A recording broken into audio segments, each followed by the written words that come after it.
juste avant de recevoir notre invité, on va quand même vous rappeler encore une fois que dimanche c'est la journée spéciale au Danube, puisqu'on vous fera le double commentaire. On vous invite à venir dès 14h15, la prise d'antenne pour Le Havre TFC, la Coupe de France féminine, et à 16h45 pour AGIA TFC en Ligue 1.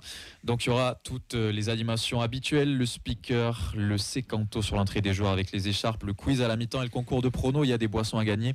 Vraiment, c'est l'occasion de se faire une après-midi entre nous. Donc on invite les gens à venir, et si vous êtes dépité par cette Coupe de France, venez vivre des émotions dans la vraie Coupe de France, celle des féminines. Dernier point sur ce match-là avant de recevoir Léo, c'est les absents, parce que mine de rien l'infirmerie les remplit au TFC.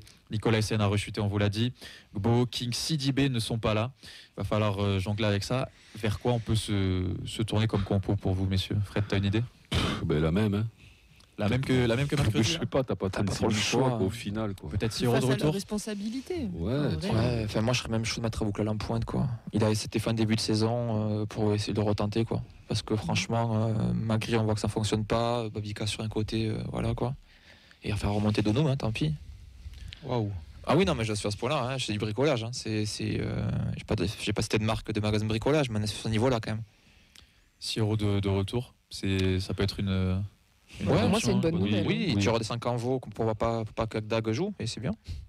C'est peut-être la seule chose sur laquelle on peut s'appuyer pour apporter un peu de... Après, ne vous attendez pas à voir un Siro virevoltant, quoi. Le mec, il revient de blessure, il a 20 minutes dans les jambes. Oui, s'il faut, ça même pas net. Mais après, je me place quand même... Après, il sait faire une passe. Vincent Siro, on le connaît au milieu de terrain pour cette fameuse passe qui va casser la ligne et déclencher un petit truc. C'est un peu le seul, malheureusement, de nos milieux de terrain qui arrive à la faire dans le bon timing et qui peut 2, 3, 4 fois dans le match arriver à trouver le bon appel dans la profondeur ou la passe cachée et déclencher quelque chose. Zaitz, on n'en parle pas.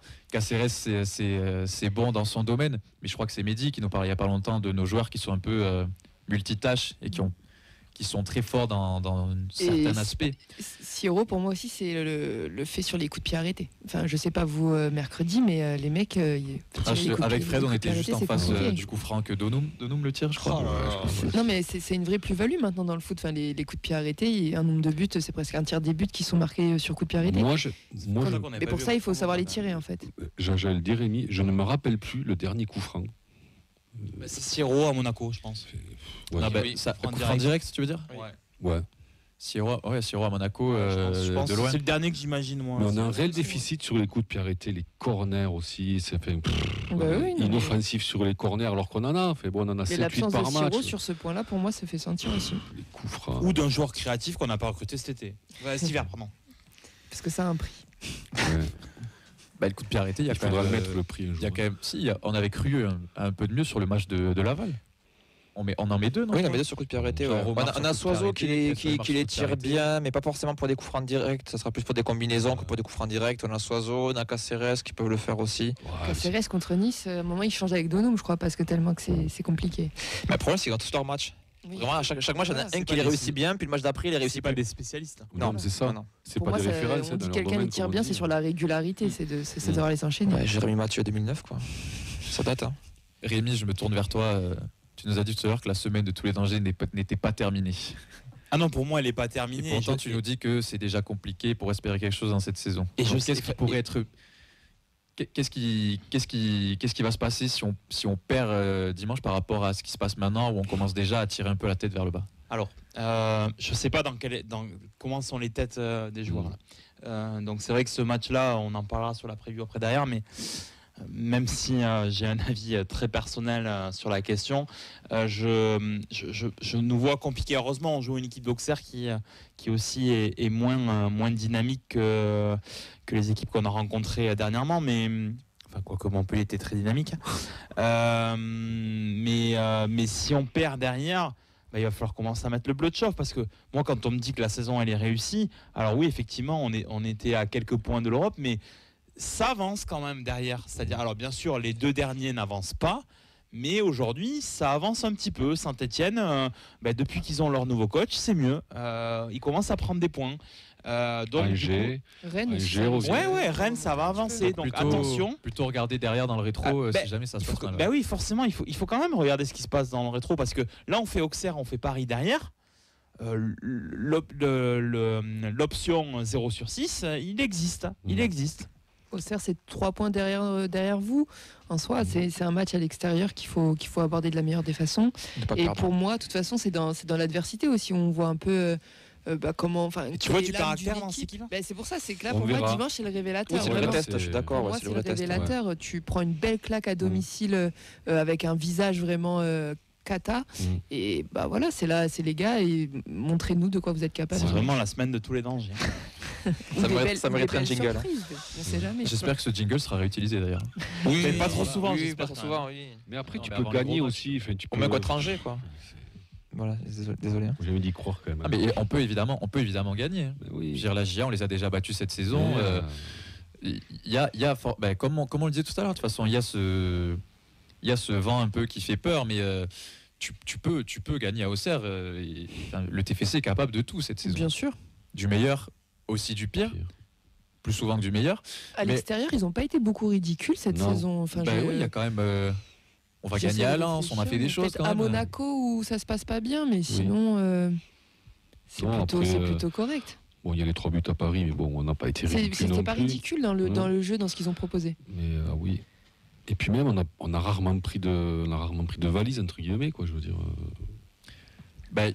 À part ce match frustrant de prendre 3-0 à Paris, ce TFC là, mais comme on le disait, une équipe embêtante, pour pas dire chiante à regarder, parce que tu procures pas beaucoup, mais de l'autre côté, tu as quand même aussi la fameuse solidité qu'on a pointé du doigt parce que c'est notre force numéro 1 cette saison, qui fait que même contre les gros, on n'a jamais pris une vraie valise comme certains ont pu en prendre, et tu repars avec 4, 5, 6 buts et là pour le coup ça peut vraiment te plomber. Là on commence à reprendre des buts quand même.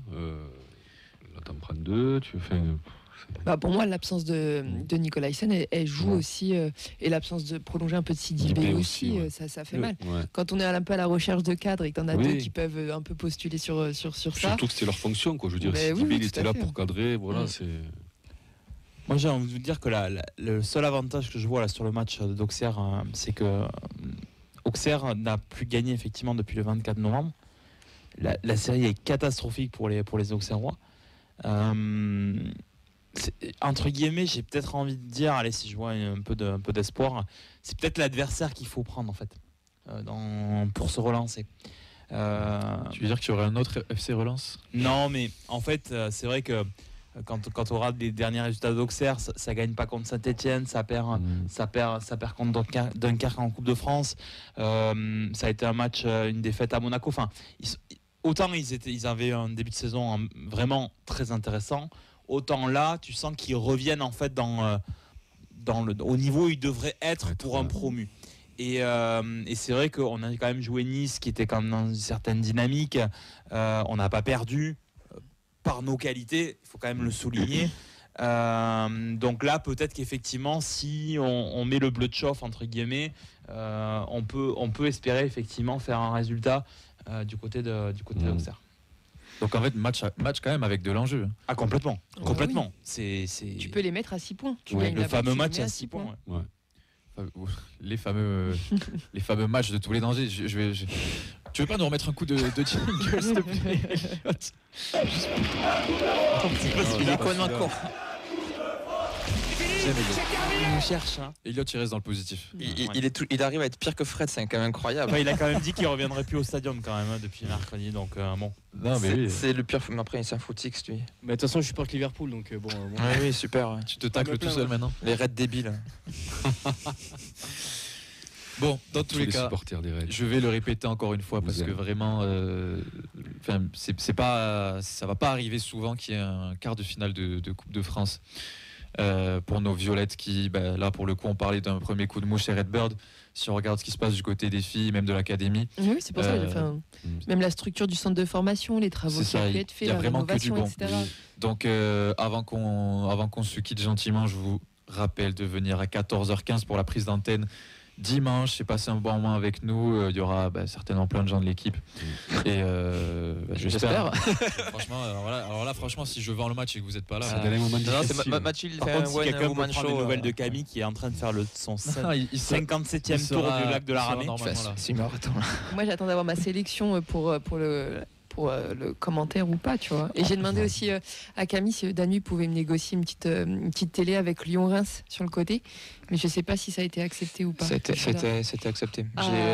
T'auras la tablette qui est là. Ça me fait plaisir. Il n'y a pas Canal dessus, donc tu te démerdes, mais t'auras une tablette. Voilà. C'est Dazen, c'est bon. Ah bah alors c'est foutu. Tu l'as Dazen? Non. Mais j'ai une personne. Ah oui. C'est pour ça, c'est le Danube. Moi, je veux qu'il me mette une petite télé avec, tu vois. Ok. Donc on en est là. Balancez vos liens Telegram dans la description, qu'on puisse mettre le live, s'il vous plaît.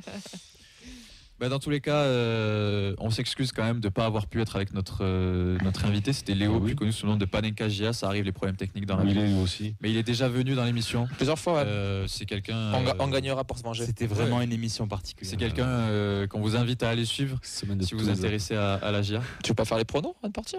On va faire les pronos, évidemment. Mais je mets un peu de.